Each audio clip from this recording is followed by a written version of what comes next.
Il était 21 h hier quand les derniers poids lourds maintenus sur plusieurs ponts ont commencé à quitter les lieux. Après une réunion un peu plus tôt avec la direction départementale de la sécurité publique et la préfecture, les forains savaient que s'ils restaient, ils seraient évacués par les forces de l'ordre. Mais le constat est amer. Certains regrettent la tournure qu'ont pris les événements et craignent l'image véhiculée. On laisse une image déplorable.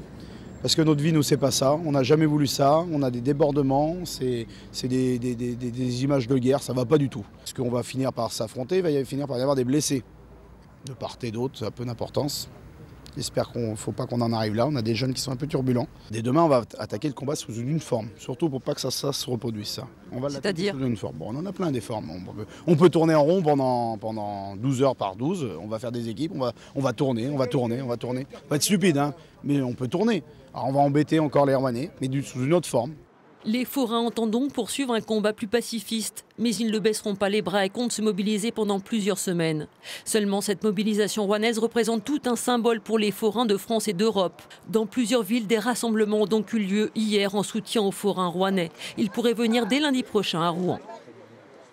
Il y a Bordeaux, il y a les Belges qui vont arriver, il y a des Hollandais qui veulent venir, il y en a du Midi, de toute la France. Hein, donc ça va faire du monde.